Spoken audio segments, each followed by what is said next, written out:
Bom, pessoal, então nessa apresentação nós vamos falar sobre o Particle Swarm Optimization, PSO, que é um algoritmo de inteligência de enxames que é usado para otimização, né? Similar ao que vocês já fizeram com o algoritmo genético. Tá? Então, mesmo tipo de aplicação que você usa o algoritmo genético, você também pode usar o PSO. Então, na aula passada, nós falamos sobre inteligência de enxames em geral, e agora vamos falar especificamente desse modelo, primeiro modelo que a gente vai ver aí, que é o de otimização por enxame de partículas. Então, a otimização por enxame de partículas foi proposta em 1995 pelo James Kennedy e pelo Russ Eberhard. James Kennedy, um psicólogo social, e o Russ Eberhard, um engenheiro eletricista. Tá? Então, isso coincide com aquilo que eu falei para vocês lá atrás, né?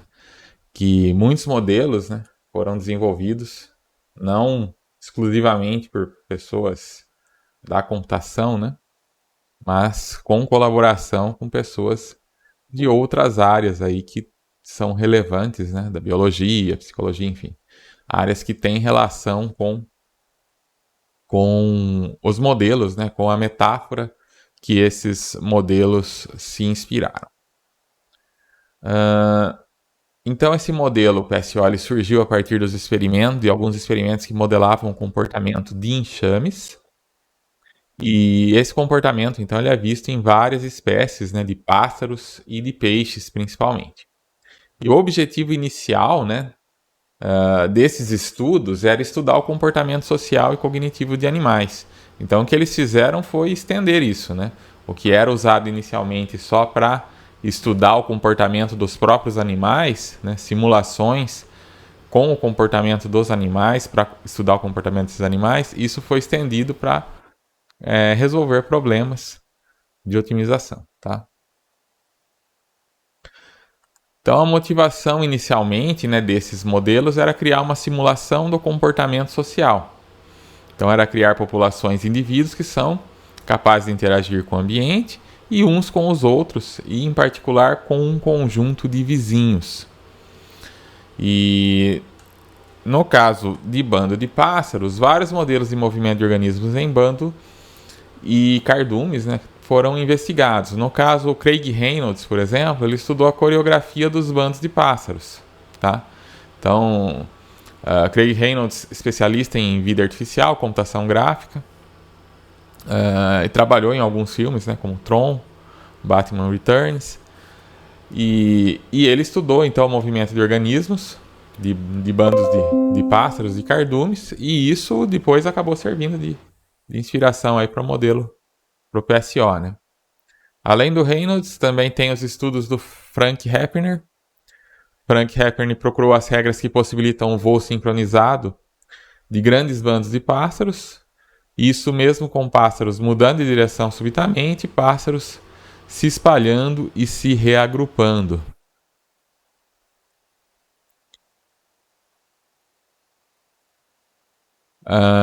Então, ainda sobre o bando de pássaros, né, vamos falar agora da lição dos gansos. Tá? A lição dos gansos é um estudo dos motivos que levam os gansos a voarem nessa forma de V, que a gente vê, que a gente inclusive observou, né, no documentário da semana passada, né, que os gansos e várias outras aves voam nessa formação de V. Tá? E por que elas voam dessa forma, né? O Robert McNish, ele observando os pássaros, ele escreveu essas 5 descobertas. Tá? Ele escreveu isso em 1972. Inicialmente, primeiro dizer quem ele é, né? O Dr. Robert McNish, professor de ciências, né? Antes de se envolver na administração escolar, ficou intrigado por observar gansos por anos e escreveu essas lições para um sermão que ele apresentou na igreja que ele frequentava. tá? Então ele apresentou essas descobertas e colocou ali algumas lições que a gente pode tirar disso. E esse texto acabou viralizando aí, né, antes da internet até, e ele aparece muito em palestras motivacionais e tal, né, coaches e tudo mais usam muito isso.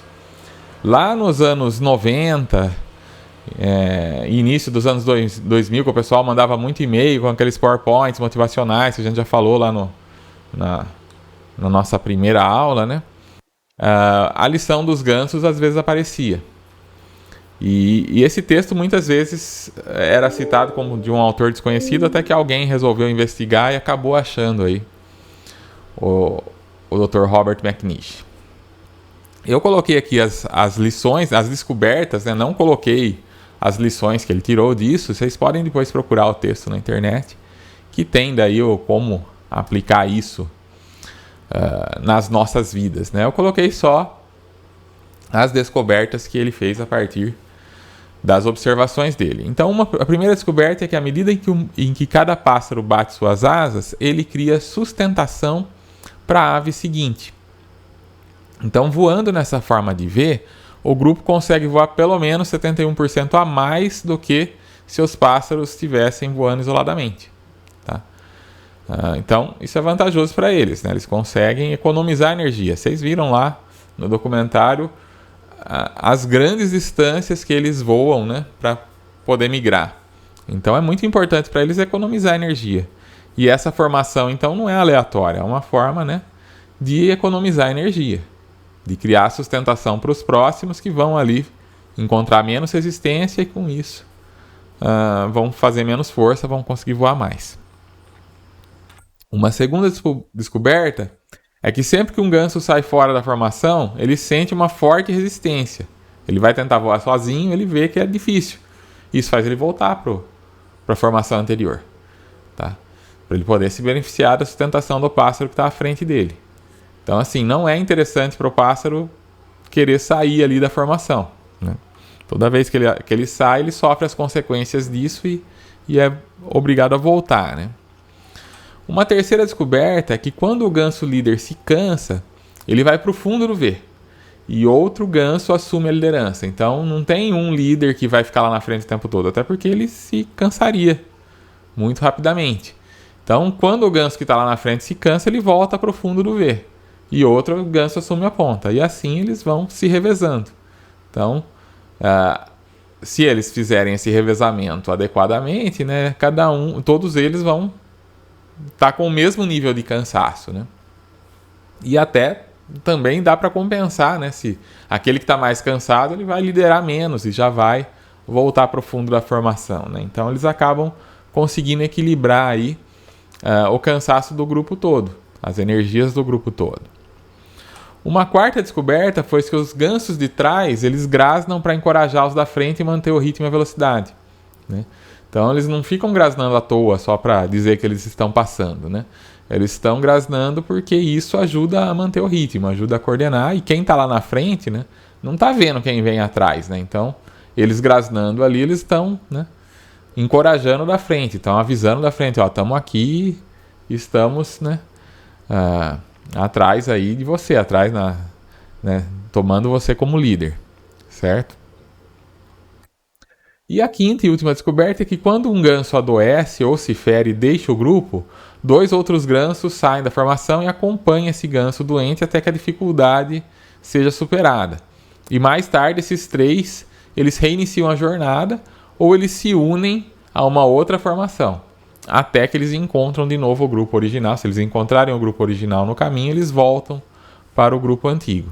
Se eles não encontram, eles se juntam a outro grupo e permanecem com esse grupo. Então, cada pássaro ele segue regras simples de separação, de alinhamento e de coesão, quando eles estão voando juntos.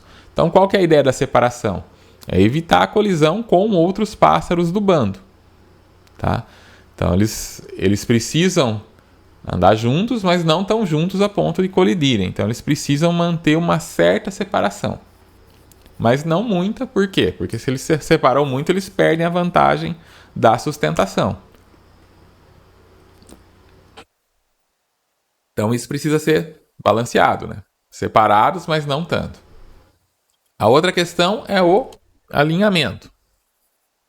Eles devem voar no mesmo sentido dos demais pássaros do bando, né? Se ele diverge um pouquinho, ele sai do bando, ele sai da formação, né? Então eles precisam voar no mesmo sentido, eles voam alinhados.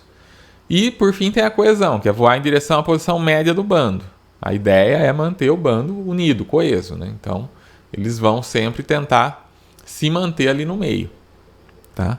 Então essas regras são as regras que são usadas lá nas simulações do Rapner.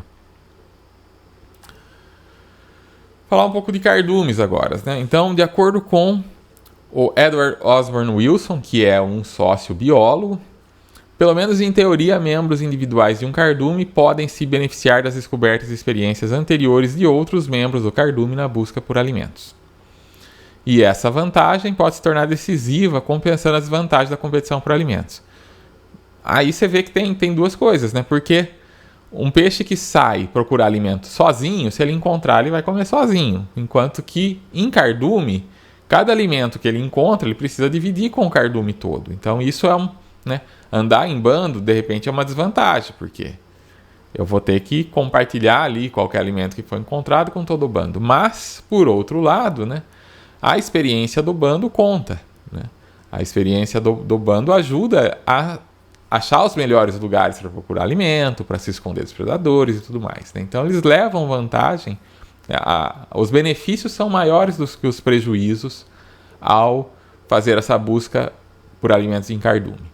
Na verdade, isso também se aplica lá aos pássaros. A gente viu também na semana passada lá no documentário que eles seguiam, né? Eles, durante a migração, eles vão marcando pontos, marcos, lugares aonde eles vão passar e onde eles vão poder descansar e tudo mais. Então os mais velhos do bando, eles já sabem esses lugares, né? Eles já sabem os pontos aonde eles podem parar. Eles marcam, eles têm referências, né?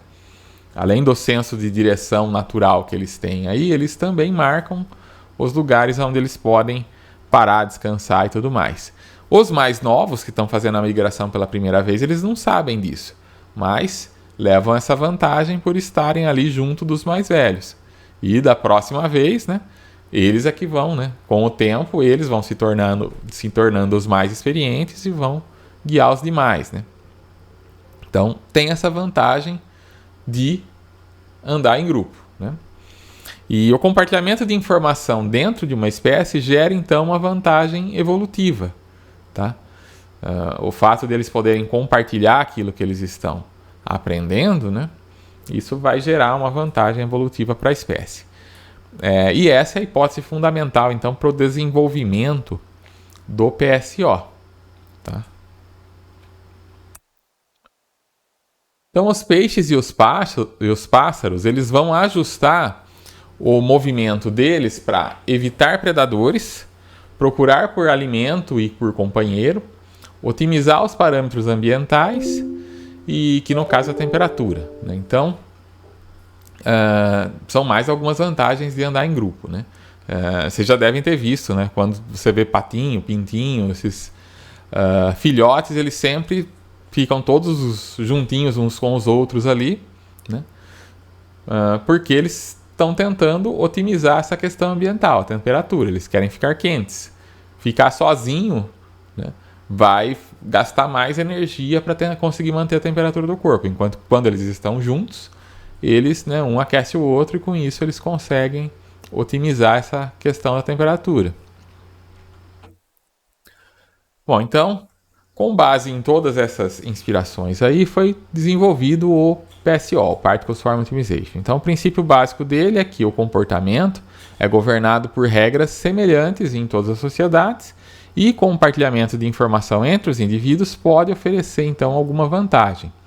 Então, no PSO, os indivíduos aprendem com a sua própria experiência e com as experiências dos outros, e eles se avaliam e se comparam com os vizinhos e imitam só aqueles vizinhos que estão tendo um desempenho superior ao deles próprios. Tá? No que se usa o PSO? Né? Já foi usado com sucesso em vários problemas de busca e de otimização, tanto de engenharia quanto de computação.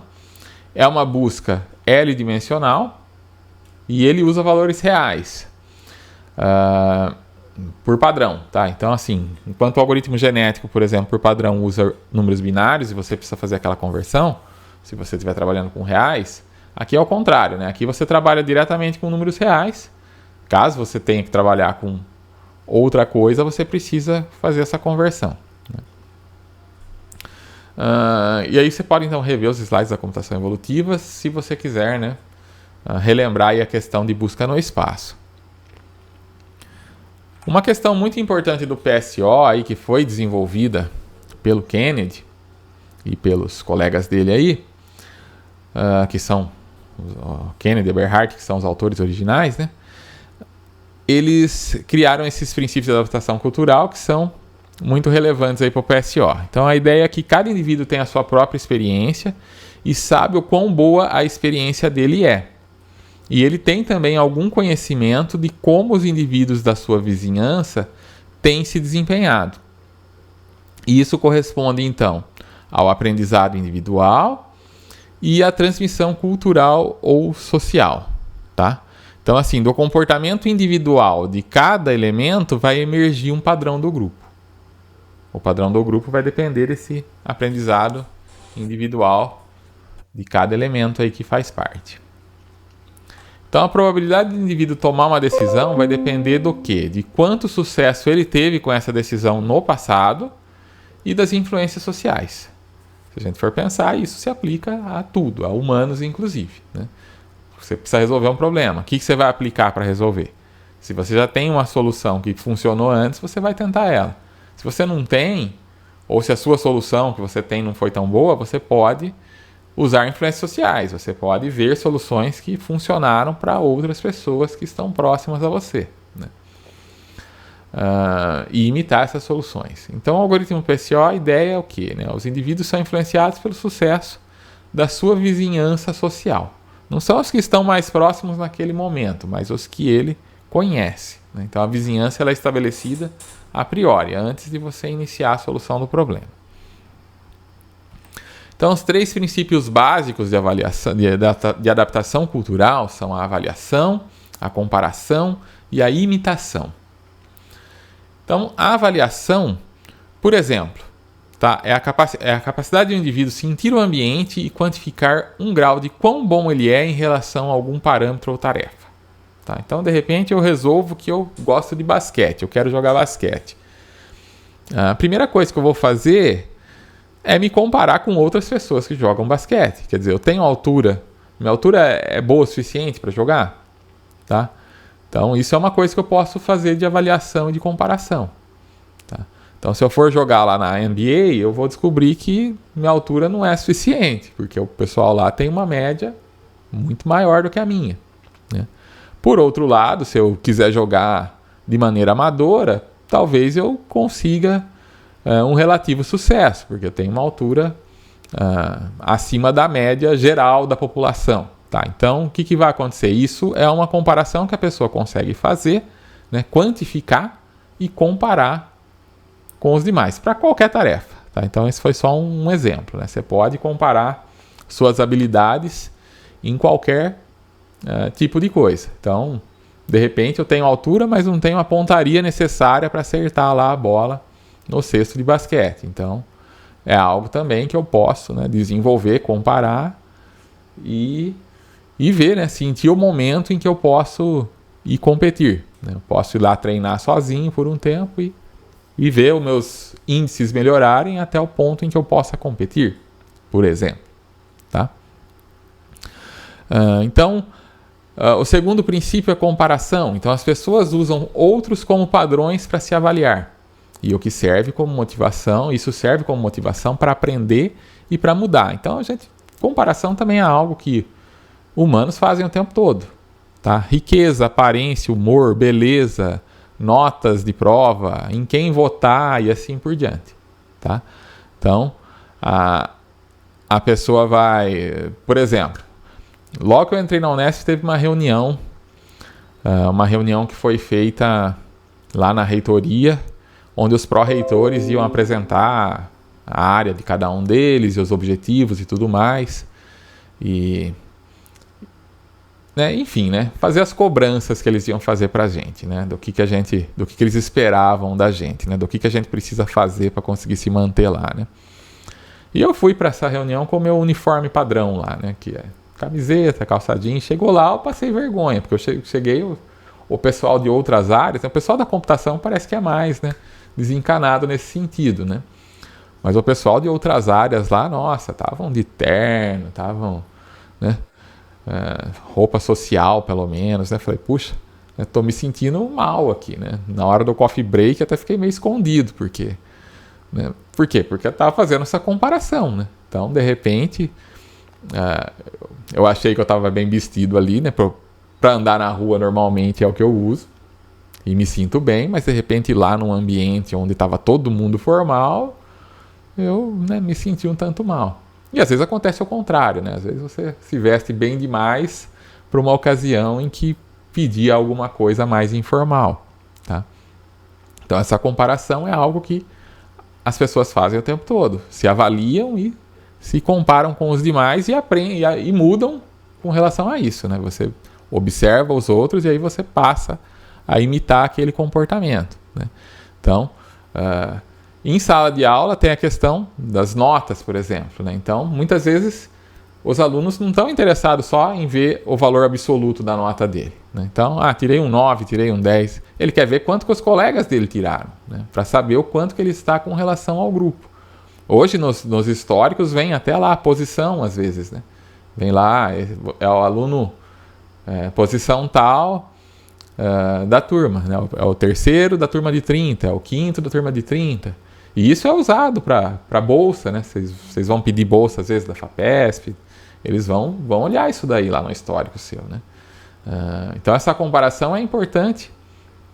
E muitas vezes ela é injusta, né? Às vezes acontece. Eu vejo muitas vezes que os alunos da Unesp, às vezes recebem avaliações ruins lá em agência de fomento, falando, olha, essa média baixa. Você fala, nossa, mas esse aluno era o melhor da turma. Por quê? Porque às vezes tem outras universidades, né, particulares, muitas vezes, que dão a nota muito, muito maior, né, que tem um nível de nota maior. Não é porque o aluno tem uma capacidade maior, mas é que a cobrança lá é menor e, de repente, um que tem média 9 no currículo lá não tem, né, uma média, não tem um desempenho tão bom quanto um outro que tem uma média 7 numa outra universidade que, de repente, tem uma cobrança maior, né.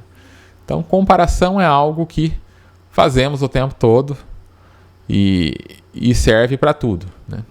Então, as pessoas imitam o comportamento de outras e tudo mais. E aí vem a questão do terceiro item, que é a imitação, que é compreender a tomada de decisão de outra pessoa, compreender e tomar a perspectiva de outra pessoa, né? Não apenas imitando esse comportamento, mas também entendendo os propósitos que essa pessoa teve para ter aquele comportamento, né? Então, a imitação assim, é central para a sociabilidade humana, tá? E para a aquisição e manutenção de habilidades, tá? Habilidades mentais. Então, é aquilo que eu falei, né? Você quer se dar bem numa tarefa, você vai tentar imitar aqueles que estão se dando bem naquela tarefa, tá? Então, seja aquilo que for, seja um esporte, seja um jogo, seja um trabalho, né? Você tende a observar o que os outros estão fazendo e imitar só aqueles que estão se dando bem, né? Então, você trabalha lá numa determinada empresa e você vê algumas pessoas que estão sendo promovidas e que estão sendo elogiadas. O que eles estão fazendo para isso, né? Quais as tarefas que eles fizeram? Muitas vezes a pessoa trabalha pra caramba e não é reconhecida, né? E de repente é por quê? Porque ela não está fazendo aquilo que vai chamar a atenção ali do superior, né? Então, muitas vezes a ideia é o quê, né? Ver o que os outros estão fazendo para se dar bem, para tentar se dar bem também, né? Num esporte, num jogo, você pode ver o que os outros estão fazendo, né? Qual que é a jogada que ele está fazendo, tá? No xadrez, por exemplo. Lembra lá da história que eu falei do Kasparov, né? Ele perdeu uma partida lá porque o computador fez uma jogada que desconcentrou ele, né? Fez uma jogada que ele falou, opa, tem alguma coisa estranha aqui. Ele tá Tá tentando alguma coisa que eu não conheço, né? Então, isso é algo que num jogo como xadrez é fundamental, né? Você estudar o seu adversário, ver o que ele faz e tentar, né? Quais são as jogadas dele, tentar formas de anular aquela jogada, né? De anular aquela sequência, aquilo que ele tenta fazer. Né? Então, é sempre estudar o que os melhores estão fazendo, vai te ajudar a se tornar melhor também. Né? Então, aí é a questão da imitação. Então, esses 3 princípios da adaptação cultural valem aí não só para pássaros, né, mas para qualquer ser vivo, e são fundamentais para o aprendizado, né, do PSO. Então, o PSO é baseado lá naqueles modelos desenvolvidos pelo Heppner, que a gente viu lá atrás, o biólogo, e ele exibe os mesmos comportamentos para bandos de pássaros que são encontrados em outros modelos, mas tem uma característica adicional que é fundamental para o modelo funcionar, que é essa de que os pássaros são atraídos para uma área de abrigo, para um puleiro. Tá?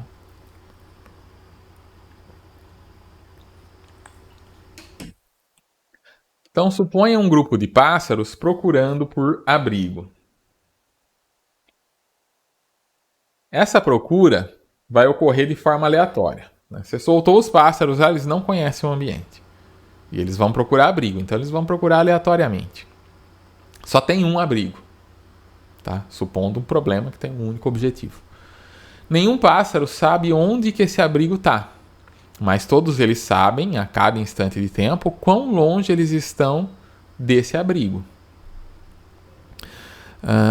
Qual que é a melhor estratégia para encontrar o abrigo? Tá. Uma possível estratégia é seguir o pássaro que está mais próximo do abrigo. Essa é a estratégia que é usada pelo PSO. Então, né, se você tem esse contato com os demais pássaros, com uma vizinhança social que seja, a ideia é o quê? É olhar onde eles estão e sabendo o quão próximo eles estão do abrigo, ir em direção a eles. Tá? Então, isso é algo que pode se aplicar também. Essa metáfora se aplica para muitas outras situações. Né? Um grupo de pessoas procurando alguma coisa podem se espalhar e se comunicar para dizer como que elas estão indo. Né? Então, nas simulações realizadas, cada solução é um pássaro voando no espaço de busca. Então, um pássaro é uma solução. A cada momento, ele está numa posição que pode ser a solução ideal. Ou pode ser uma solução qualquer. Pode ser uma solução boa, pode ser uma solução ruim. O pássaro, numa posição, é uma solução. Boa ou ruim, depende da função de avaliação que a gente vai. Vocês já sabem o que é, né? Vocês já usaram lá em algoritmos genéticos, né? Então, os pássaros, inicialmente, eles voam ao acaso, sem um destino definido. E, espontaneamente, esses pássaros vão formar bandos. Até que um dos pássaros sobrevoe um abrigo, ou uma fonte de alimento. E aí ele tem desejo de pousar ou de continuar voando. E se o desejo de pousar for maior do que o desejo de permanecer voando, e esse valor é pré-programado, o pássaro deixa o bando e pousa. Os pássaros usam regras simples para definir então sua direção e sua velocidade. O que cada pássaro tenta? Ele tenta ficar no meio dos pássaros mais próximos, mas sem colidir com esses pássaros. Então é aquela história de manter a coesão, mas sem colidir. Né?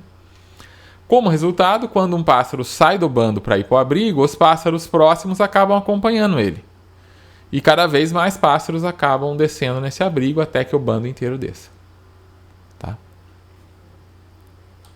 Então, encontrar esse abrigo é análogo a encontrar uma solução no universo das possíveis soluções. A maneira como um pássaro encontra um abrigo, que encontra o abrigo, lidera os seus vizinhos em direção a esse abrigo, aumenta a chance deles também encontrarem esse abrigo. E isso encontra eco na definição sociocognitiva de mente. Então, a mente, a inteligência é algo social. Né? Ela depende da vizinhança também. Né? Depende do que você consegue absorver dos outros, daqueles outros que você tem contato social. Né? As partículas podem voar sobre o espaço de soluções e pousar na melhor solução. Mas como que a gente evita, então, que as partículas pousem em qualquer solução e não na melhor? Né? Quer dizer, em outras palavras, como não ficar preso num mínimo local? Né? Então, os indivíduos eles vão aprender a partir do sucesso dos vizinhos. E isso é um princípio importante dessa visão sociocognitiva. Tá? Então, a ideia é... eu achei uma solução que me parece boa, mas eu olho a minha vizinhança e vejo que alguém tem uma solução que é melhor do que a minha. Então, isso me faz ir buscar aquela outra solução também. As partículas em si, elas não têm inteligência, elas voam através das coordenadas de um espaço de n dimensões. Quando elas se movem, elas mandam suas coordenadas para uma função de aptidão. E essa função de aptidão, que é a função como aquela que você já conhece do algoritmo genético, ela vai medir a aptidão da partícula e, obviamente, ela está relacionada ao programa investigado. Então, é muito importante ter uma função de aptidão que corresponda ao problema, senão você volta naquela questão de estar procurando a resposta certa do problema errado. Então, a sua função de aptidão ela tem que ser muito bem definida para dizer aquilo que é aquilo que é o seu problema, para que a solução que seja encontrada seja realmente a solução do seu problema.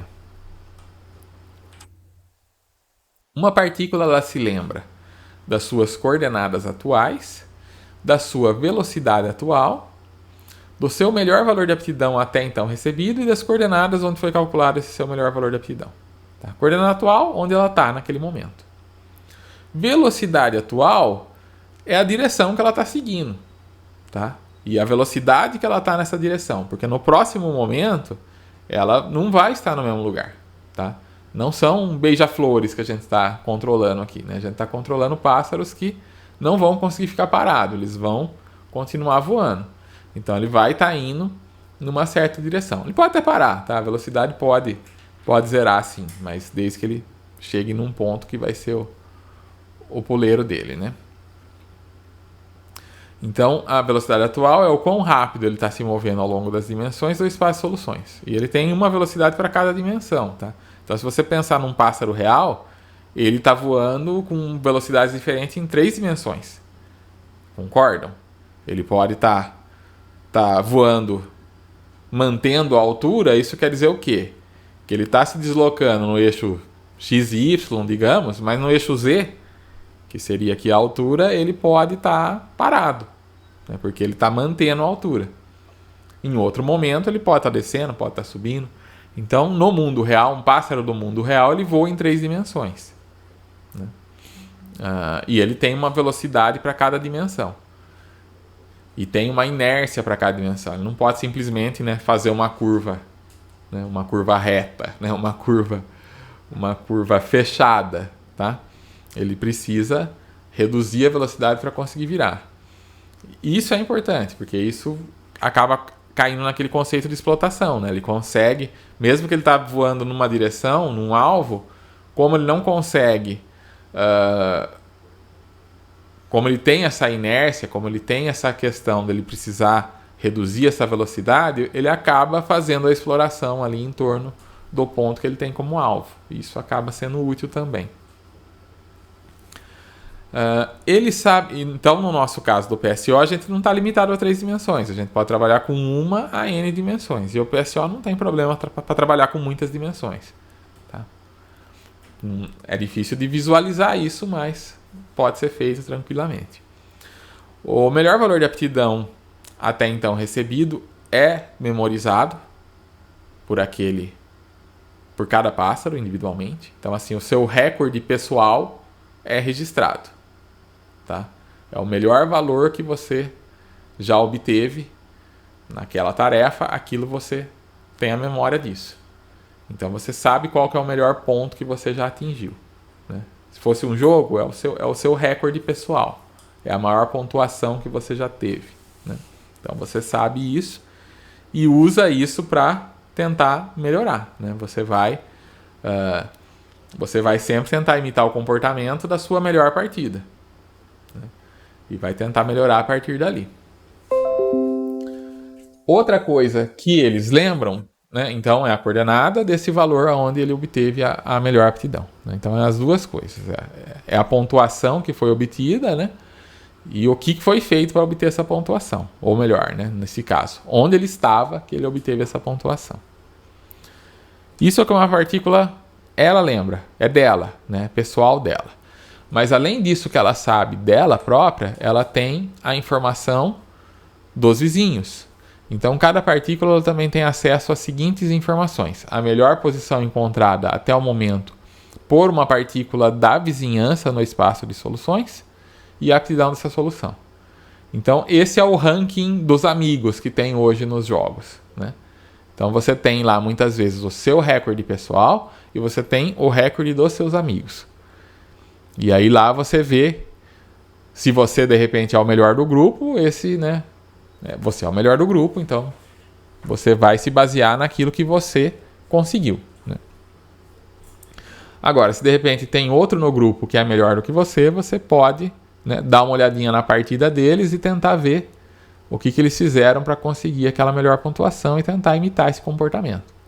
Então a ideia é, você sabe então a pontuação do seu melhor vizinho e a posição onde ele estava quando ele obteve essa pontuação. E aí você pode juntar essas duas coisas, né? Eu posso tentar combinar o meu melhor com o melhor desse meu melhor vizinho e assim tentar obter algo ainda melhor, tá? Então, digamos que eu tenho aqui um ponto no espaço que é o meu melhor e tenho um ponto no espaço que é o melhor que o meu vizinho conseguiu obter. Quem sabe, né? Eu não tenho algo melhor ainda entre esses dois pontos, né? Então, essa é a ideia, né? De você obter as informações dessa vizinhança. E aí você tem a questão, a vizinhança a gente vai ver mais adiante, que ela pode ser local, ela pode ser global. E é importante você definir isso de acordo com o seu problema, mas muitas vezes local é mais interessante, porque você tem uma variedade maior, né? E do próprio ponto de vista de você melhorar numa tarefa, nem sempre é bom você se inspirar no melhor do mundo, né? Né? Se você, novamente voltando para o jogo, né? Você tem lá o ranking, o seu recorde pessoal, você tem um ranking nos amigos, você tem um ranking global. O ranking global às vezes é desencorajador, né? Você olha e você está na posição, né? Milésima não sei quanta aí do mundo, porque tem muita gente boa melhor. E de repente, você não aprende tanto observando o melhor do que se você observa o melhor de todos, do que você observar o melhor do grupo, né? Que às vezes esse local do melhor do grupo ele é mais atingível, ele é mais próximo, ele é um comportamento mais que está mais ao seu alcance, né? Digamos assim, né? Então às vezes é melhor você focar nessa vizinhança local do que numa vizinhança global em que a diversidade diminuiria muito, porque todo mundo iria imitar esse melhor e às vezes não conseguiria, né? Então, a cada iteração, cada partícula tem os seus parâmetros atualizados usando a melhor solução obtida até o momento pela partícula e a melhor solução obtida até o momento por qualquer partícula da vizinhança. Então, o tempo todo essa comunicação existe, né? A vizinhança ela não está relacionada com a proximidade física. Por quê? Como as partículas são aleatórias, se você falar, vou definir uma vizinhança local. Aí, de repente, dois pássaros se separam, eles deixam de ser vizinhos e ele passa a ser vizinho dos outros pássaros que estão próximos. Se você fizer isso, a tendência é que você não vai ter um desempenho tão bom quanto se você fizer uma vizinhança que ela é pré-estabelecida.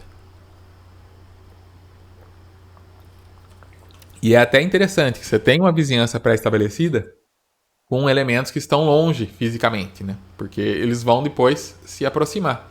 E nessa aproximação, eles podem explorar mais locais, né? Então, é até benéfico do ponto de vista de exploração que a vizinhança não esteja logo desde o início agrupada. É melhor deixar elas aleatórias realmente e deixar esses grupos se formarem naturalmente depois, né? Então, quem são os vizinhos da partícula, né? O sucesso dos vizinhos vai influenciar o sucesso da partícula.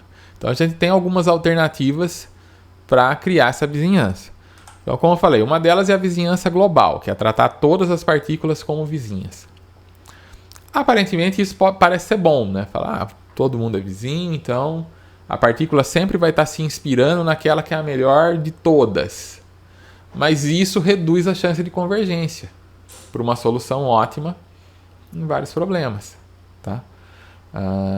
A tendência aí, se você usa a vizinhança global, é que você tem um risco muito maior de ficar preso num máximo local. Por que isso? Né? Porque você não explora o espaço. Se você está todo mundo querendo ir na posição daquele que é o melhor, você acaba não explorando o espaço. E isso, novamente, né? Se todo mundo que for jogar futebol quiser jogar exatamente igual ao Messi, ao Cristiano Ronaldo, eles vão ficar todos com as mesmas características, né?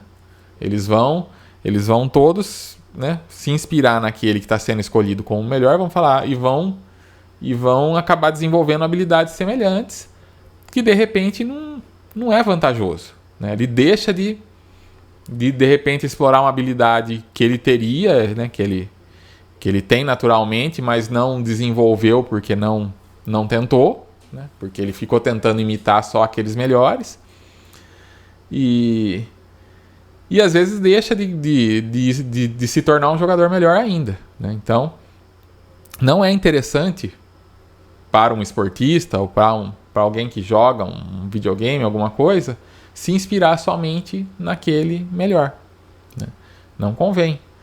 Convém você ver os melhores locais, né? Os melhores dentro ali do seu grupo. Por quê? Porque de repente ali você consegue desenvolver um comportamento que é diferente e de repente pode até ser melhor do que aqueles que são os melhores até então, tá? Então, nem sempre aquele que é considerado o melhor, ele chegou lá porque ele imitou o que era o melhor antes dele. Ele teve que desenvolver alguma coisa nova. Ele não se torna o melhor simplesmente imitando o comportamento dos que vieram antes dele. Ele vai ter que mostrar alguma coisa diferente, né? Ele vai tentar trazer algo diferente. E é assim, então, que a vizinhança global pode não ser uma boa ideia. O uso de vizinhanças menores com sobreposição, ele tem, então, sido mais efetivo, né? Então, você pode usar uma vizinhança local desse tipo aqui, ó, em que A é vizinho de B e G, B é vizinho de A e C, C é vizinho de D e B, e assim por diante. Então, quer dizer, o F ele vai imitar o melhor comportamento de G e de E. De repente, B é o melhor de todos, mas não vai todo mundo atrás do B, né? Ele vai atrás do G. Isso não vai fazer com que o grupo fique totalmente separado, porque vocês podem ver que, de certa forma, todo mundo está conectado, tá? Se for um grupo... Aqui são 7 partículas apenas, mas imagina um grupo grande, 50 partículas. Eventualmente, mesmo que a partícula mais distante consiga uma solução boa, eventualmente essa solução vai chegar para mim. Mesmo que eu não imite diretamente aquela partícula, mas eu imito a vizinha, da vizinha, da vizinha, da vizinha, da vizinha, da vizinha, até que vai chegar nela. Então, eventualmente, todas as partículas vão achar essa melhor posição, mesmo com a vizinhança local, porque o grupo não está separado. Não está quebrado esse grupo. Se você fizer um grafo aqui, ele vai estar conectado. Você pode conectar os 2 aqui, ou 4, enfim. Você pode fazer essa vizinhança de maneira circular. E todo mundo está conectado. Então, se alguém achar a melhor solução, a tendência é que todo mundo vai achar a melhor solução, ainda que isso leve muitas iterações. E, de repente, essa demora na convergência não é ruim, porque nesse tempo você vai estar explorando melhor seu espaço de atributos. Então, não precisa ter pressa de convergência, né? Às vezes a gente busca o algoritmo que converge mais rápido, mas não adianta ele converger rápido se ele não vai chegar na melhor solução, né? Então, às vezes convém que a convergência demore um pouco mais, mas aumente a sua chance de encontrar esse ótimo global. Então a vizinhança local ela favorece isso, né? Ela vai fazer com que o espaço seja melhor explorado e eventualmente uma solução ainda melhor vai ser encontrada dentro desse espaço de atributos. Então, a vizinhança global é algo assim e a vizinhança local é algo assim, né? Local, então, é a mais recomendada, né? E agora vamos então ao algoritmo do PSO. Primeiro, a questão da velocidade. A velocidade ela é dada por essa fórmula aqui, tá? A velocidade é dada por VI, então a velocidade no tempo t mais 1, ela depende de qual era a velocidade no tempo anterior. Ela vai ser então a velocidade no tempo t mais 1 igual à velocidade do tempo anterior, mais um sigma 1, que é um vetor de números aleatórios numa distribuição uniforme entre 0 e AC1, que é uma constante. Isso tudo multiplicado pela melhor posição encontrada pela partícula até o momento, menos a posição atual dela. E aqui tem o sigma 2, que é igual ao 1, tá? É um vetor de números aleatórios. Não é igual, né? Ele é similar, né? É um vetor de números aleatórios também, mas não é o mesmo número. Numa distribuição aleatória numa distribuição uniforme que vai de 0 a AC2. Isso é multiplicado pela melhor posição encontrada pela vizinhança menos a melhor posição encontrada pelo elemento, pela posição atual do elemento. Ok? Vamos quebrar essa formulinha aqui para poder explicá-la melhor.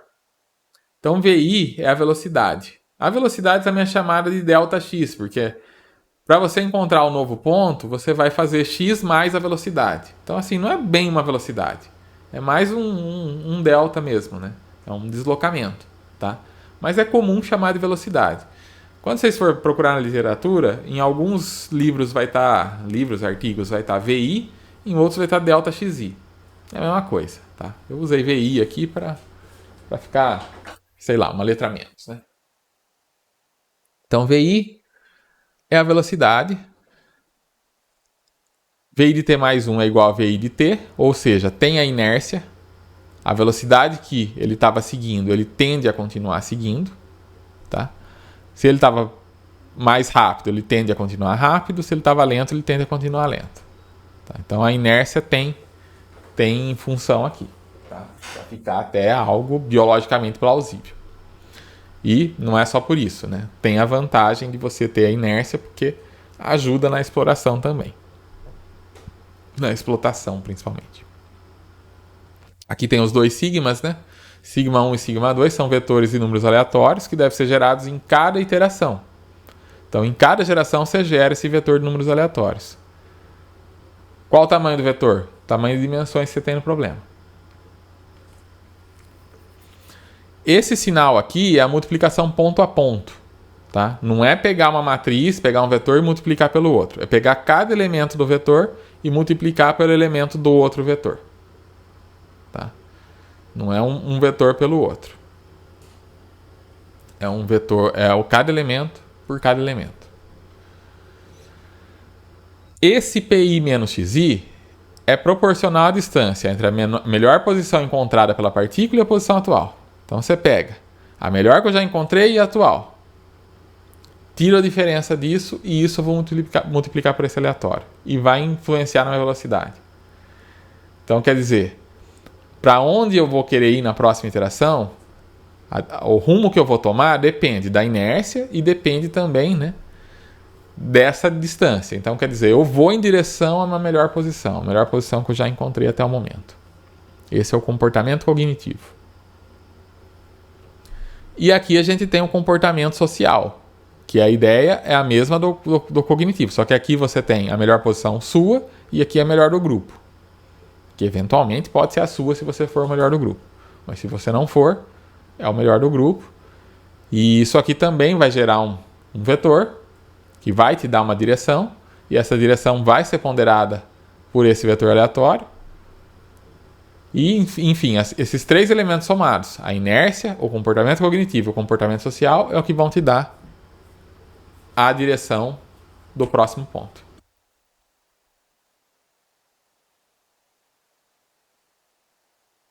Tudo bem até aqui?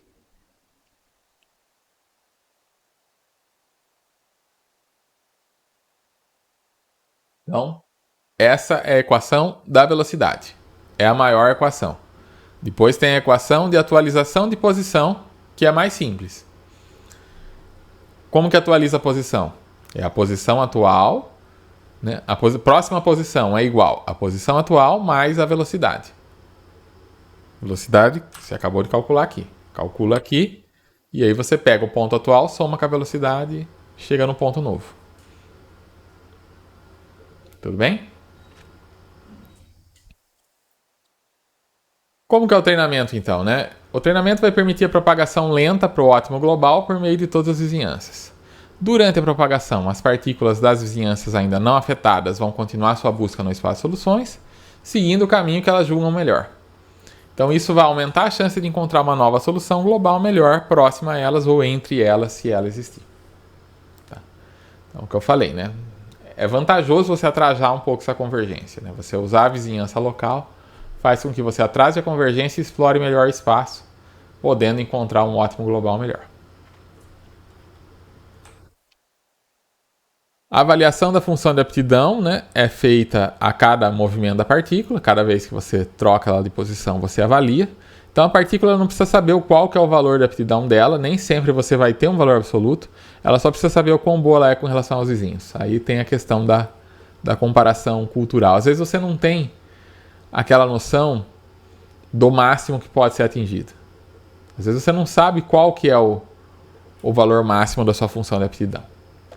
Às vezes você não sabe, você está tentando obter o melhor desempenho possível, mas você não sabe qual que é o máximo que você consegue obter, que é possível obter.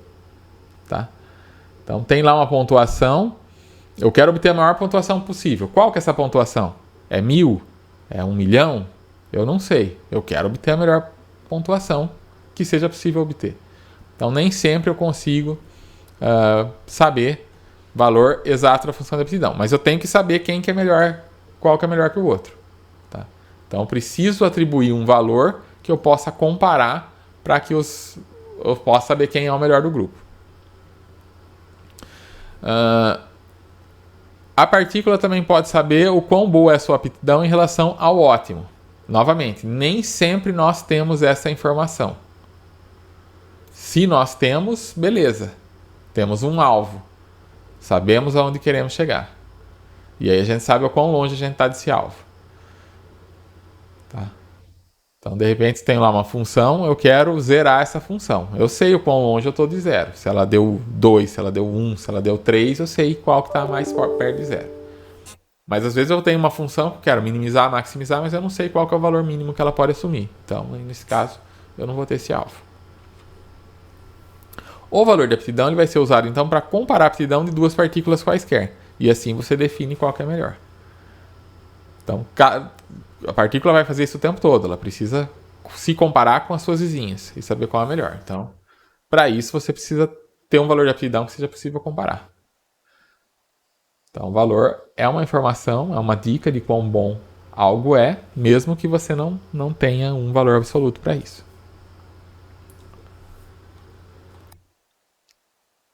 É interessante você limitar a movimentação das partículas. Tá? Para limitar a mudança de posição das partículas, você pode estabelecer alguns limites de velocidade. Então, se a velocidade em uma certa dimensão, tá? A velocidade da partícula I na dimensão D, for maior que uma velocidade máxima, então você joga esse valor para o máximo. E da mesma forma o mínimo. Se for menor do que o mínimo, você joga para o mínimo. Tá? Lembrando que quando nós falamos aqui em velocidade, a gente está falando do quê? Do deslocamento no espaço. Esse deslocamento ele pode ser positivo e negativo, né? Para qualquer dimensão. Ele pode ir para a direita ou para a esquerda, para frente ou para trás, para baixo ou para cima. Né? Falei nas 3 dimensões que a gente conhece, mas qualquer dimensão. Então ele pode assumir um valor negativo também. Né? Se você está voltando para trás, se você está descendo, se você está indo, enfim, você vai ter um valor negativo. Então, por isso que você tem um valor Vmax e um Vmin. E a ideia disso é fazer com que a partícula não pule de um lado para o outro do espaço de busca por estar com uma velocidade muito alta. Então, a ideia é limitar isso para que ela... até porque, novamente, a biologia aí tem o seu papel, né? Tem uma velocidade máxima que o pássaro vai conseguir atingir em qualquer dimensão. Então, não seria plausível você fazer um pássaro que anda a 300 km por hora.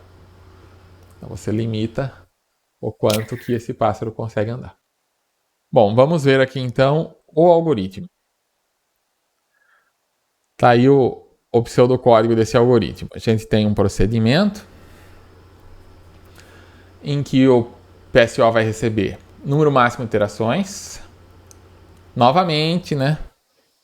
Aquela história que vocês já conhecem. Quando que eu paro o algoritmo? Quando que eu paro o PSO? Se eu sei aonde eu quero chegar, se eu sei qual é o alvo, se eu sei qual que é o valor que eu quero na minha função de aptidão, eu paro quando eu chegar nesse alvo. Se eu não sei qual é o alvo, eu posso parar quando eu vejo que não melhora mais. Eu posso ficar monitorando esse valor da aptidão e posso parar a hora que eu vejo que essa aptidão não melhora mais. Eu posso também monitorar todos os pássaros, né, e ver a hora que todos eles estão no mesmo ponto, na hora que eles estão convergindo, né? Na hora que eu vejo que todos estão ali rodeando o mesmo lugar, eu posso falar, bom, agora chegou o ponto de convergência deles. E eu posso, finalmente, colocar um número máximo de iterações. Normalmente, a gente sempre põe o número máximo de iterações para evitar, né, que o algoritmo fique rodando para sempre. Mas, em geral, a gente convém jogar um valor bem alto, né, para número de iterações e tentar parar quando a gente percebe que o algoritmo já não está mais melhorando. Então, é o número máximo de iterações. O AC1 e o AC2 são aquelas constantes que a gente vai gerar aquele valor aleatório para multiplicar, né, em cada iteração. Velocidade máxima, velocidade mínima. Isso é o que você passa como parâmetro para o algoritmo. Aí você vai inicializar x. Inicializar x equivale ao quê? A botar cada pássaro no seu lugar no espaço de busca, né? Em geral, a gente faz isso de maneira aleatória. Precisa ser aleatório? Não, posso fazer uma grade, por exemplo, né? Então, tenho lá 100 pássaros para colocar em 2 dimensões. Eu posso colocar, né, 10 aqui na primeira linha e 10 colunas e colocar eles igualmente espaçados ali. Posso fazer isso, mas em geral a gente solta isso aleatório mesmo. Tá? Normalmente até porque a gente está com muitas dimensões, né? Fazer uma grade seria mais complicado. Não iria cobrir tudo de qualquer forma, então aleatório é o mais comum. Velocidades também precisam ser inicializadas. E em geral também vamos inicializar as velocidades aleatoriamente. E aí vamos colocar o laço aqui até a convergência, até o número máximo de iterações, até quando você quiser parar o algoritmo. E aí você vai movimentar cada um dos pássaros do bando. Então, para ir de 1 até n, você vai fazer o seguinte, né? Para cada pássaro, para cada partícula, você vai avaliar o desempenho. Então, G é uma função que avalia a aptidão. G função aqui, né? Tem o G de índice e o G função. O G da função é o que vai avaliar a sua posição atual e a sua melhor posição. E se você conseguiu uma posição, se a sua posição atual for melhor do que a posição que você encontrou até agora, você atualiza a sua posição atual, né? A sua melhor posição. Aliás, desculpa te falar de novo que ficou confuso. Se você avalia a sua posição atual e ela for melhor do que a avaliação do melhor lugar onde você já esteve, então você atualiza o melhor lugar onde você já esteve. Passa a ser esse X aqui. Aí você tem esse G, vai ser o índice do melhor vizinho. Inicialmente eu seto ele arbitrariamente. Então eu coloco o G, inicialmente eu falo que o melhor sou eu, tá? Então, inicialmente, G igual a I. Só que aí eu pego o J para cada um dos índices dos vizinhos. Então, você tem 2 vizinhos, vai comparar com os dois. Tem 10, vai comparar com 10. Para cada um desses vizinhos, você vai comparar a melhor posição do vizinho e a melhor posição geral. Inicialmente, a melhor posição geral você está considerando que é a sua, porque você definiu G igual aí, né? Então, G de PG vai ser a sua melhor. Você compara com esse vizinho. Se esse vizinho é melhor do que você põe G igual a J. Você põe o G para valer, né? O melhor vai passar a ser esse vizinho. E vai fazer isso aqui iterativamente. Então, a hora que você acabar esse laço, você tem o melhor vizinho. Que, no caso, pode ser você também. Né? Então, passando aqui, o pássaro sabe se ele é o melhor ou qual que é o pássaro dentre os vizinhos que é o melhor.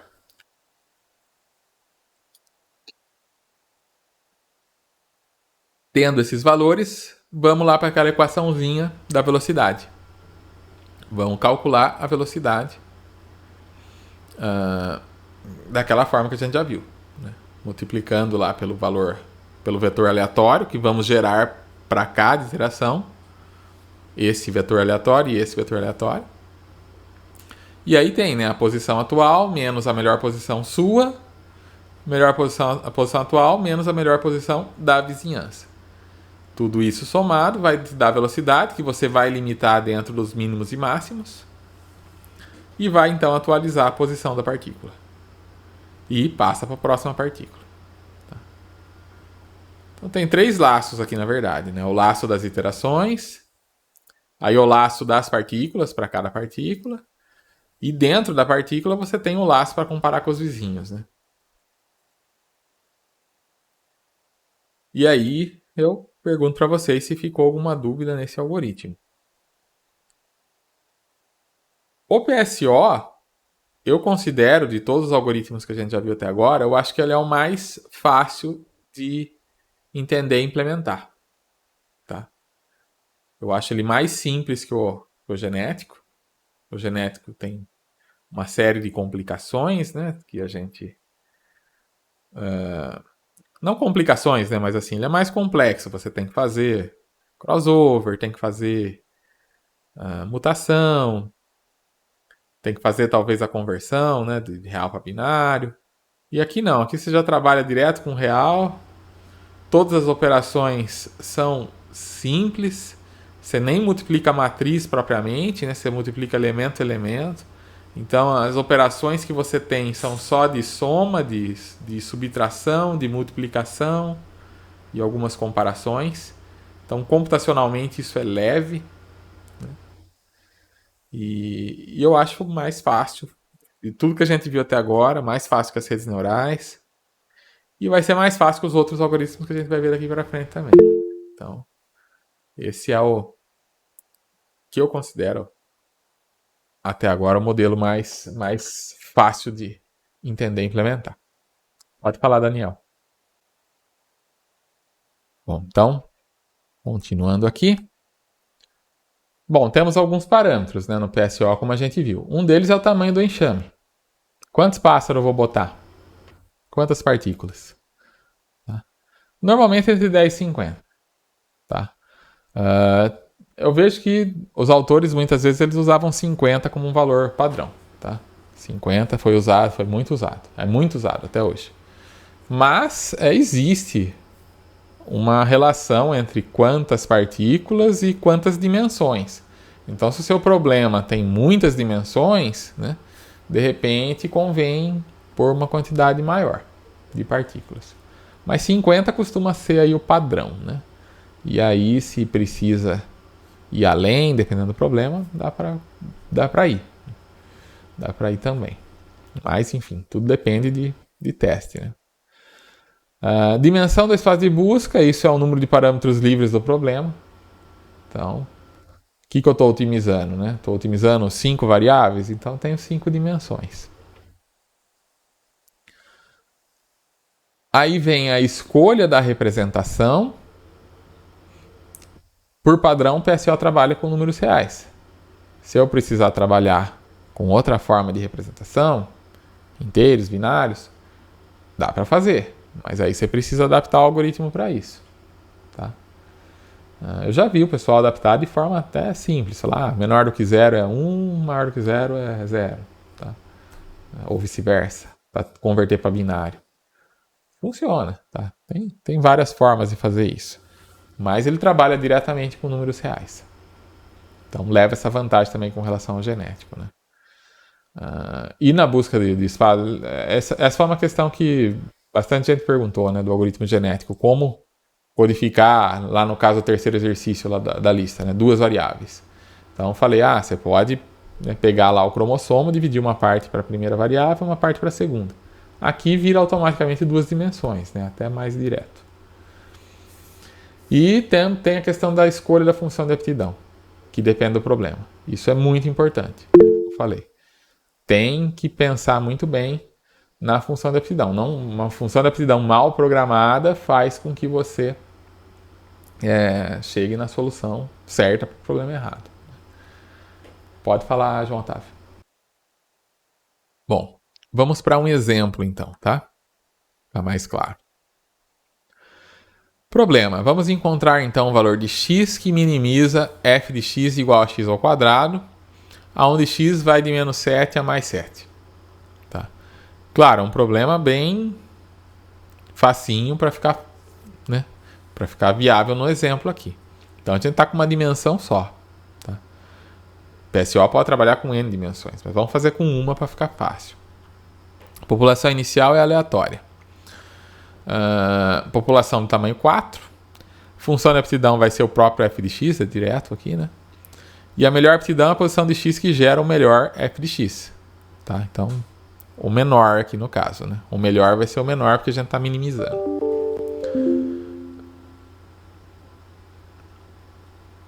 Então, a gente tem aqui os valores do psi aqui de 1 e de 2 para 2,05, tá? O Vmax é igual a 2 e o Vmin é igual a menos 2. Então a velocidade máxima é 2, a velocidade mínima é menos 2. A vizinhança vai ser circular. Então x1 vizinho de x2, x4, x2, x1, x3, x3, x2, x4, x4, x1, x3. Tá?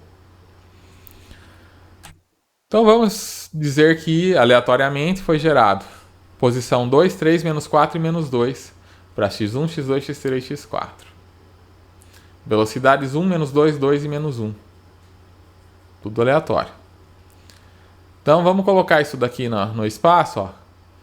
Então a partícula 1 está aqui, 2 está aqui, a 3 está aqui, a 4 está aqui. O círculo é a posição atual, o triângulo é a melhor. Inicialmente a melhor, é claro, né? Se ele só teve em uma, então é essa uma, né? Aqui está as melhores posições, novamente, né? Vai copiar daqui inicialmente. Melhor posição geral é a 2, ou a menos 2, que dá na mesma, na verdade. Né? Qual que é a aptidão? 2 elevado ao quadrado, né? Que é a... Lembra aqui que fx é igual a x ao quadrado. Então, 2 ao quadrado é 4, 3 ao quadrado é 9, 4 ao quadrado, menos 4 ao quadrado é 16, e menos 2 ao quadrado é 4. Essas são as aptidões. Então, os mais aptos até o momento, x1 e x4, partícula 1, partícula 4. Primeiro passo, vamos calcular a velocidade de cada um. Então, a velocidade, o V1. Quem que é V1? É a velocidade anterior, que era 1, mais esse aleatório, né, que foi gerado aqui, esse sigma 1 aleatório, que foi gerado, né, dentro dessa faixa, né, de 0 a psi1 ou psi2, aqui no caso, né? Então, a gente tem 1,6, que foi gerado aleatório. Melhor posição, menos posição atual, né? É o que a gente tem aqui, né? Melhor posição, menos posição atual. Então, é 2 menos 2. Mais aleatório, 1,8. Melhor posição da vizinhança. Quem que são os vizinhos de 1? É o 2 e o 4. Quem que é o melhor? Entre ele, o 2 e o 4. É ele mesmo, né? Então, 2 menos 2. Igual. A velocidade deu 1. Que aqui é 0, aqui é 0. Sobrou só o 1 aqui.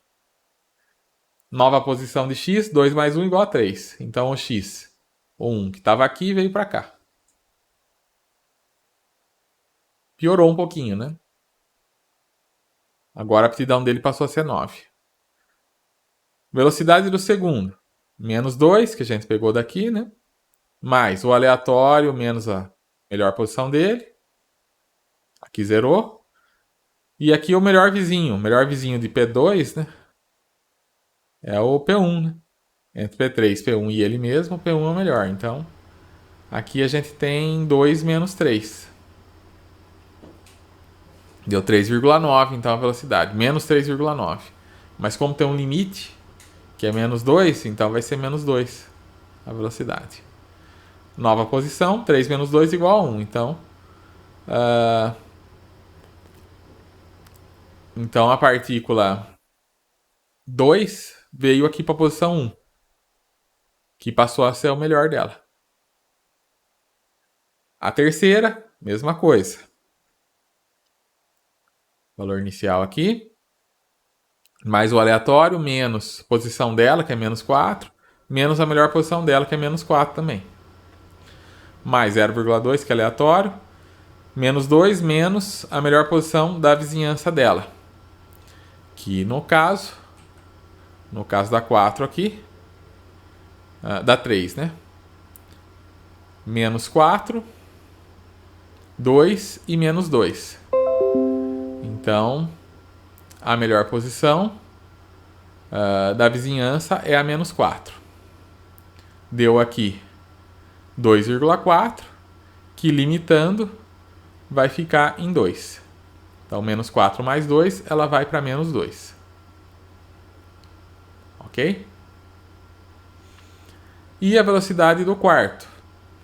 Menos 1, mais o aleatório, menos 2, menos 2, melhor posição dele, mais a melhor posição da vizinhança, que no caso é menos 2, ou 2 aqui, né? No caso pegou menos 2. 2 menos menos 2 vai dar 0, deu 3,4 aqui então, que é igual a 2. Menos 2 mais 2 igual a 0. Atualizando aqui a posição, então o 4 veio para 0. Tudo bem até aí?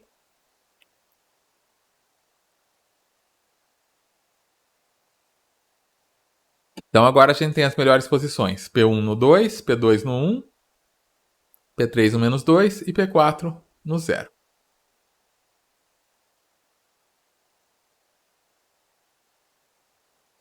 No passo 2 é a mesma coisa, né? Vamos pegar as velocidades que calculamos aqui como iniciais e vamos calcular com base nas novas posições e melhores posições, tanto atual quanto dos vizinhos. E vamos chegar nessas velocidades e nesses novos valores aqui. Tá? Então, 3 continua na melhor posição que é 0, 4 piorou aqui, né? Aliás, 3 veio para a melhor posição, né? O 4 que estava na melhor piorou, o 1 melhorou um pouquinho, né? E o 2 mudou de um lado para o outro aqui, né? Mas atualmente é menos 0,7.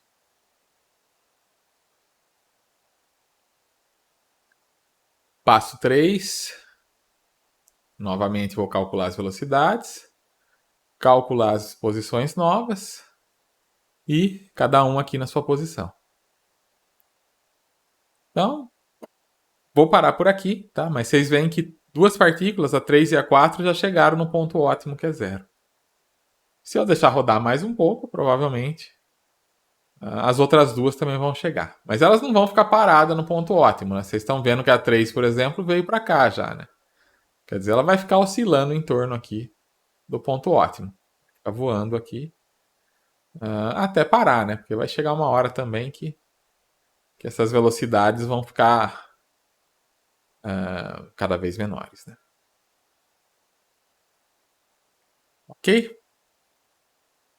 Dúvidas aí nesse exemplo?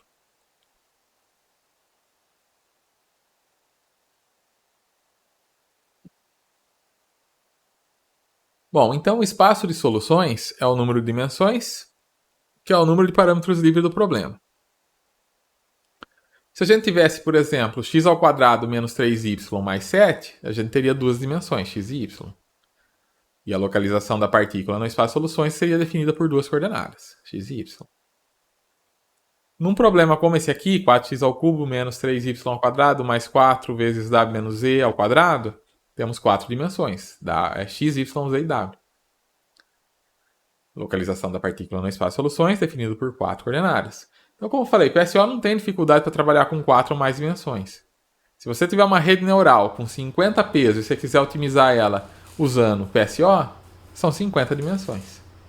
E você pode fazer isso, tá? Você pode pegar uma rede neural, em vez de usar o algoritmo de retropropagação, eu vou treinar todos os pesos dela com PSO. Dá para fazer? Dá. Quem que é a função de aptidão? Passa todas as amostras rotuladas pela rede e vê se ela acerta ou não. Conta os acertos ou os erros. Essa é a sua função de aptidão. Tá? Ou conta lá o erro, né? O erro médio quadrático. Essa é a sua função de aptidão. E aí você pode ir ajustando as dimensões, ajustando os pesos pelo PSO em vez de usar um algoritmo de retropropagação. Vamos fazer um exercício para ficar mais claro? Então, tá aí o exercício. A função f de x, y, z, ou seja, vai ter três dimensões, é igual a 3x ao quadrado menos 5y mais 2 vezes z ao cubo menos 4. Vocês vão encontrar valores de x, y e z que fazem com que f de x, y, z seja igual a zero. A partícula A, coordenadas 2, 1 e 1, e a partícula B, coordenadas 3, 7 e 2. Tá? Só duas partículas, porque senão, para fazer no papel, vai ficar, né, inviável.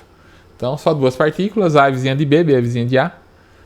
E aí vocês vão ver se vocês vão conseguir encontrar aí o valor que zera essa equação. Ok? Então, não precisa implementar nada agora. Pode fazer no papel aí. E eu vou dar um tempo aqui, né? Agora são 3h30, 3h33. Vou dar um tempo aí para vocês fazerem. Vou ficar aqui. Qualquer dúvida, vocês me chamem. E se chegar num valor aí, convergir, vocês dão um toque também. Tá? Vou ficar aguardando a convergência aqui. Até meia-noite, se for necessário. Vamos então falar sobre exploração e explotação. Então, como a gente já comentou lá no começo do curso, né, é necessário existir um balanço entre exploração e explotação, sendo que a exploração consiste, né, em procurar por uma boa solução no espaço de busca, visitando pontos que são desconhecidos, e a explotação consiste em extrair o máximo de informações das soluções que foram encontradas e usá-las, né, para obter as próximas soluções. O problema é que se você balanceia isso mal, quer dizer, se você tem pouca exploração, o algoritmo pode acabar convergindo para a primeira boa solução que ele encontrar, né? Que foi o caso que eu falei para vocês. Por isso que não convém, às vezes, você ter uma vizinhança grande, porque os pássaros vão todos achar uma solução mais ou menos ali, vão acabar indo todos para ela e não vão explorar o restante do espaço de busca.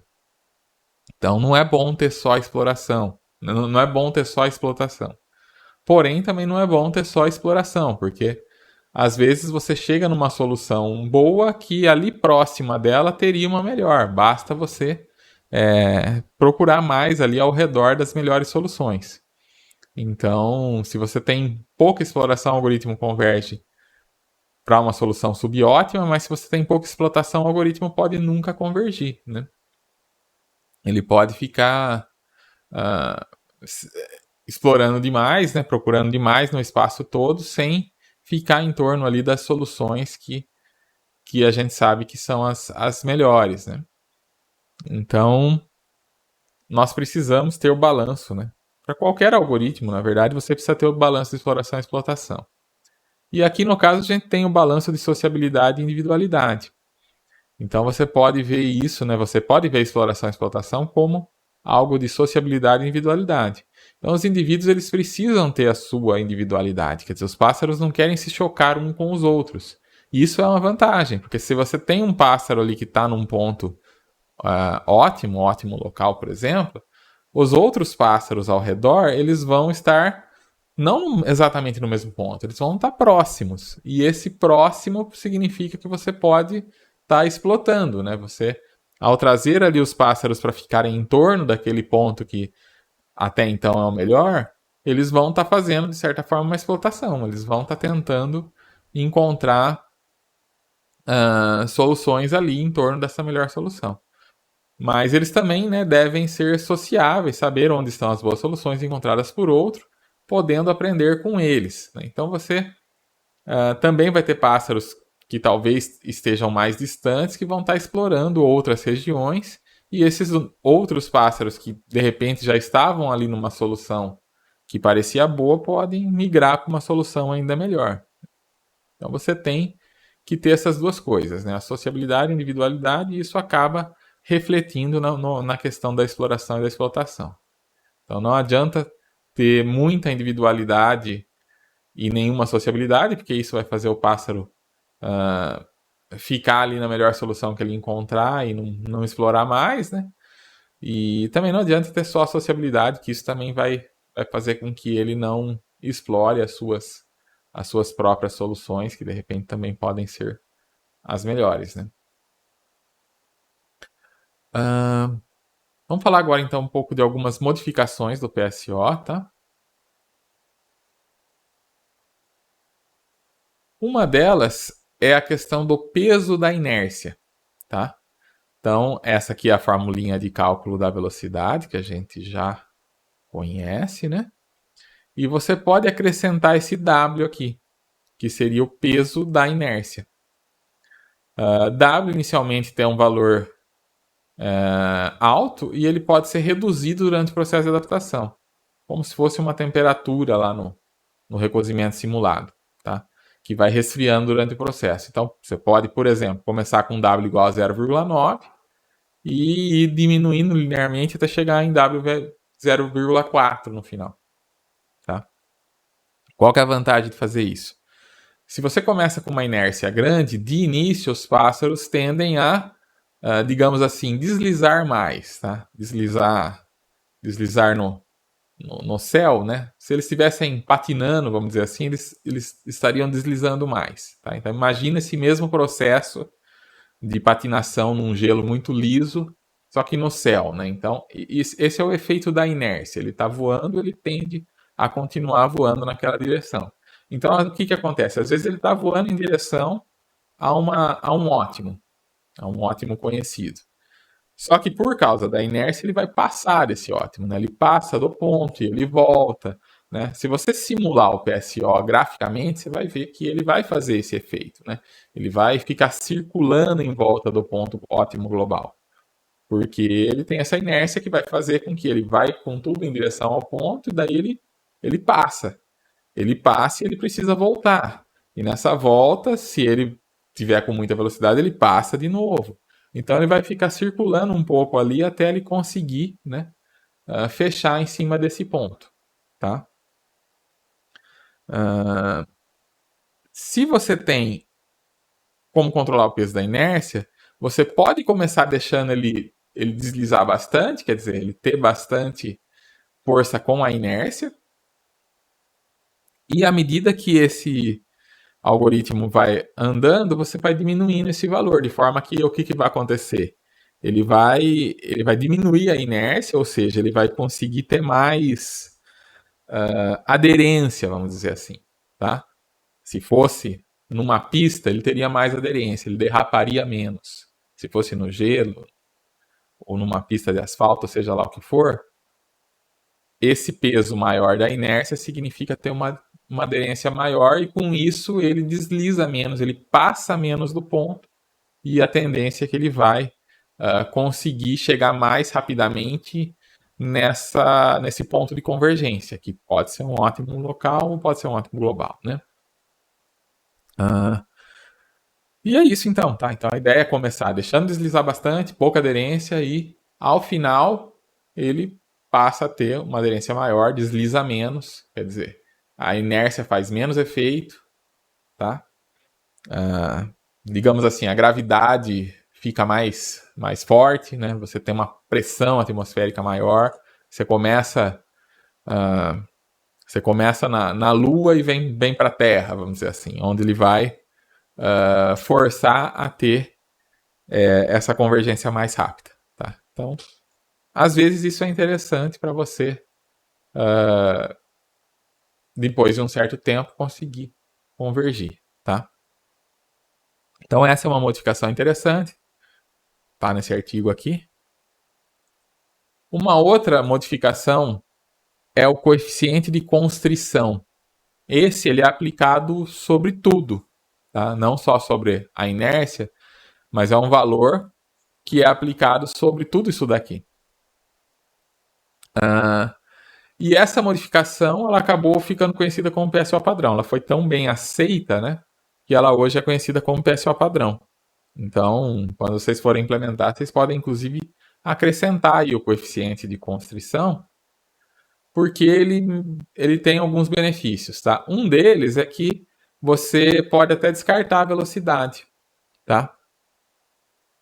Quando você faz isso, porque quando você usa o coeficiente de constrição, porque ele acaba, né, como ele restringe aqui, né, a velocidade, ele diminui aqui a velocidade calculada, acaba que se você tiver esse valor aqui, 0,729, ele é calculado matematicamente, é uma formulinha, ele é calculado quando você tem a C1 e a C2, a soma deles é igual a 4,1, tá? Então, nesse caso, se você usar 0,729, você equivale a não ter aí você não vai ter velocidades tão grandes, tá? Mas por prudência se usa daí, né? Um Vmax igual a Xmax, tá errado aqui, eu vou corrigir depois. Esse max é aqui embaixo, né? Então você usa um Vmax igual a Xmax só para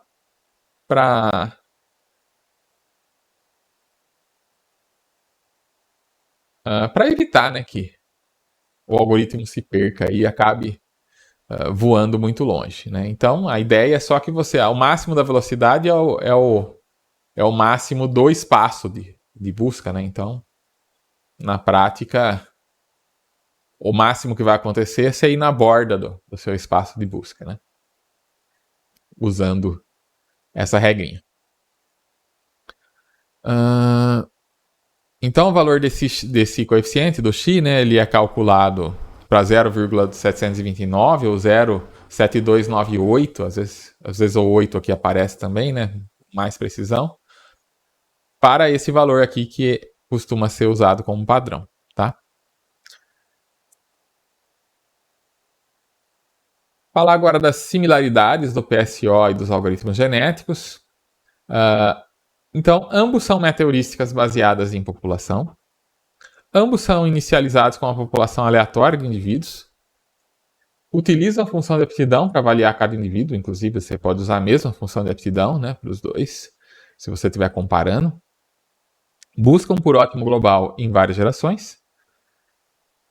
Lá você vai tendo várias gerações, né, no sentido de biológico de geração mesmo, né, criando novos indivíduos a cada geração. E aqui você tem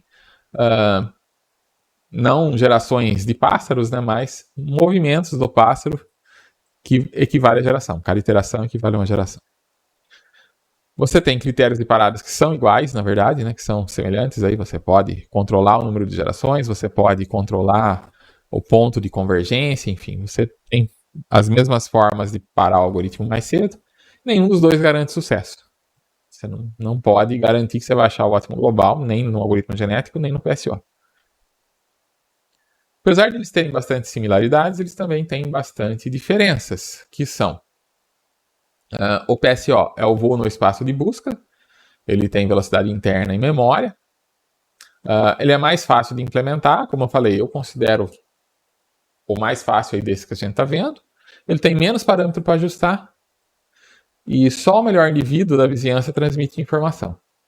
E ele utiliza valores reais. Já o algoritmo genético, ele usa os operadores, em vez do voo, ele tem os operadores genéticos de seleção, de crossover. Com relação à implementação, eu acredito que o algoritmo genético seja mais difícil de implementar. Tá? Tem mais detalhes, né? Enquanto que o PSO é mais. Com relação a parâmetros, PSO tem menos, algoritmo genético tem mais. Os cromossomos fazem o compartilhamento de informações ser de maneira mais geral. Aqui você só está pegando do melhor. Talvez essa seja uma crítica a esse modelo, mas eu vou falar mais disso daqui a pouco.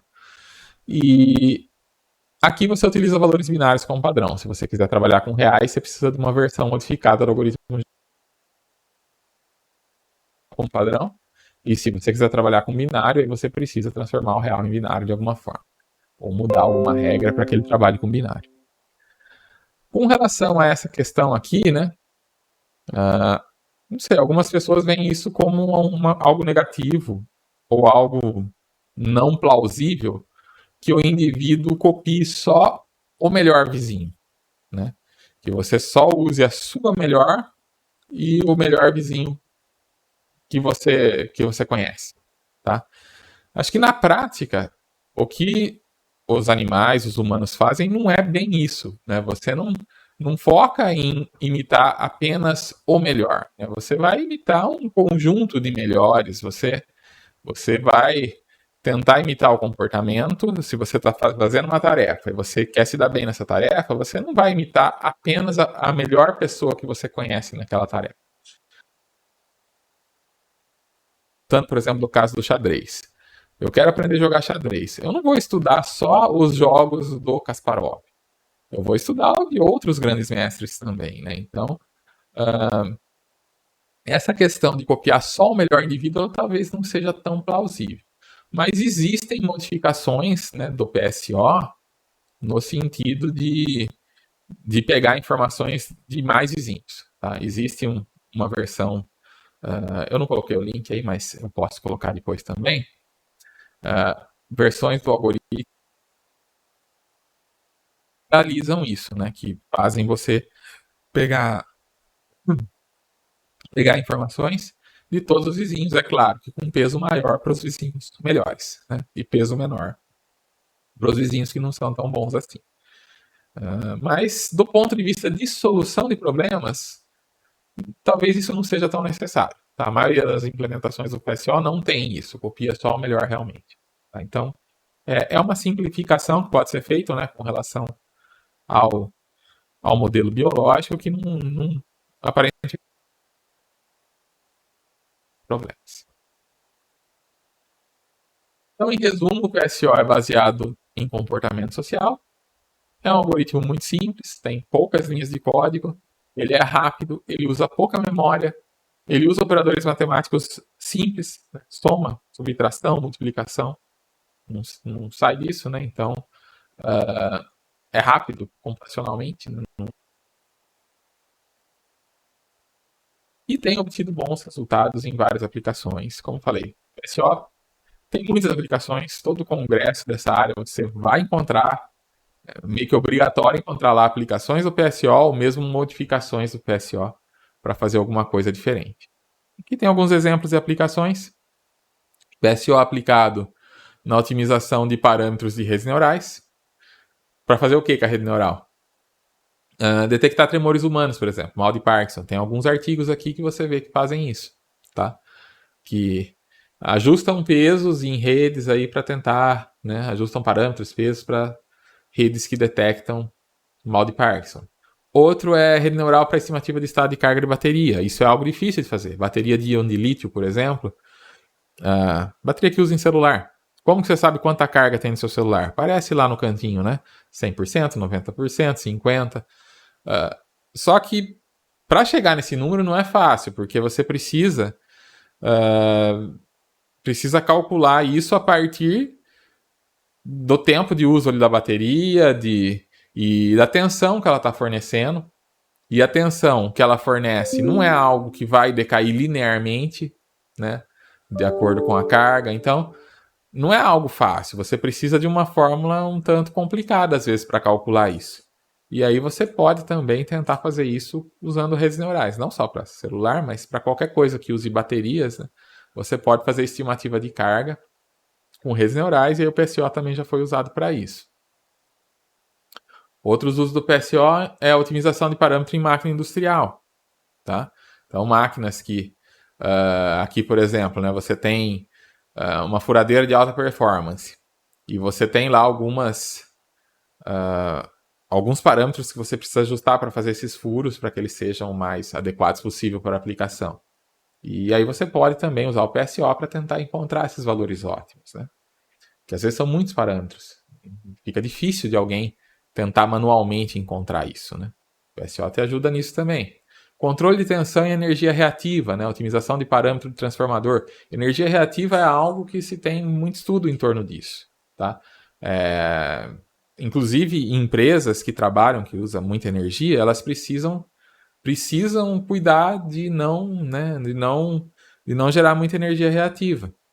Porque isso é cobrado. O consumidor doméstico não paga isso. A gente pode usar fonte de, de baixa eficiência, porque a gente não paga pela energia reativa que a gente joga de volta para a concessionária.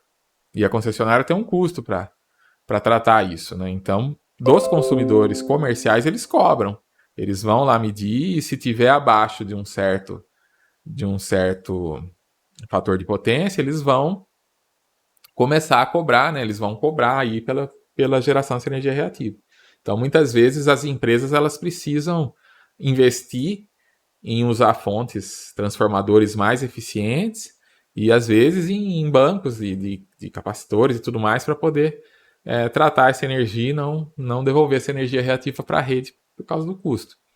E aí você tem então também o PSO sendo aplicado para você otimizar esses parâmetros em transformadores, etc., para reduzir aí a geração da energia reativa.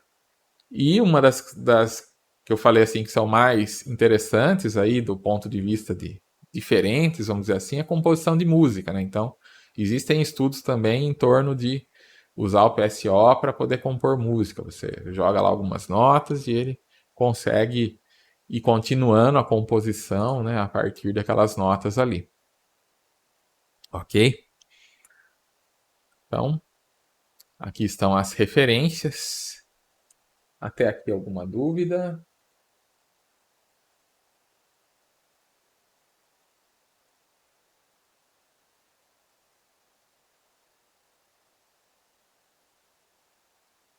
Bom, então só para fechar aqui, vou mostrar uma simulação, tá?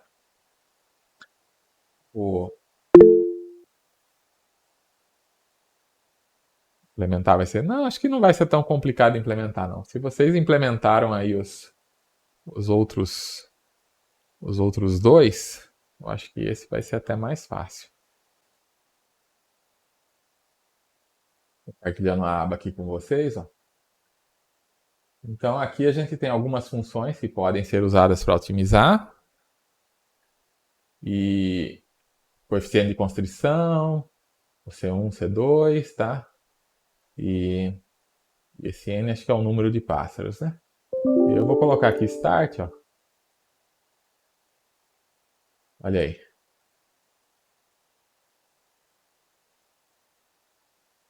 Então você tem aí em vermelho o mínimo conhecido, né? Em verde o mínimo global, em amarelo os mínimos locais e em preto os pássaros das partículas. Ó.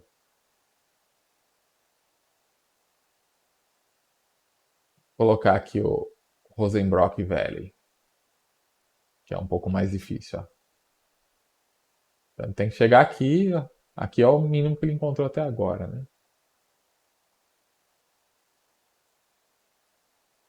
Aliás, desculpa, o vermelho é o mínimo conhecido e o verde é o mínimo que ele encontrou. E os amarelos são os locais.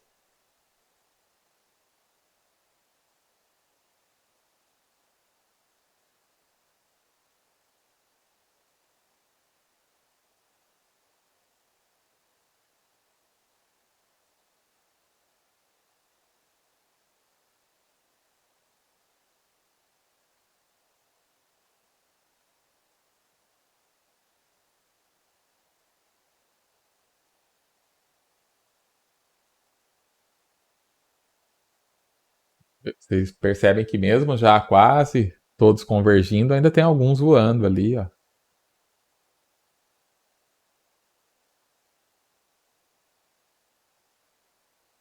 Né? Esse aqui, ele tem esse ponto aqui ainda como global, né? Como local, quer dizer, como o melhor dele. Já não tem mais.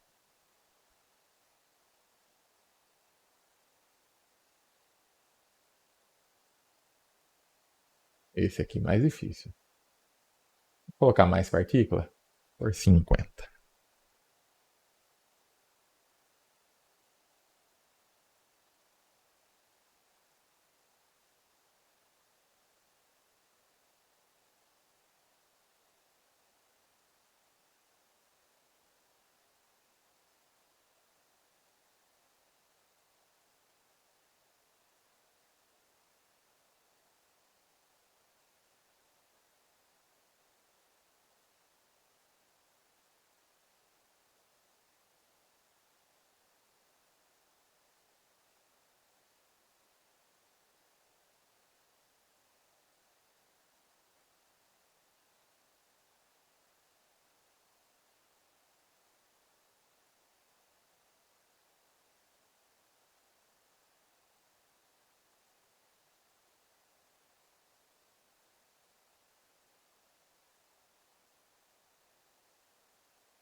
Computadorzinho de interações aqui, né? E aí vocês veem que ele convergiu.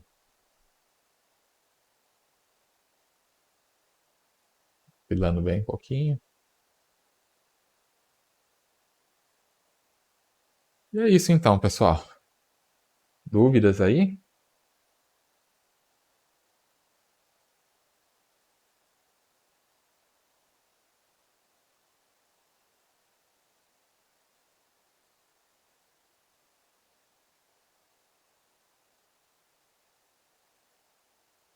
Bom, então, quem já tiver adiantado com o trabalho 2 e quiser começar a implementação do PSO, ele vai fazer parte do trabalho 3, tá? Eu não, não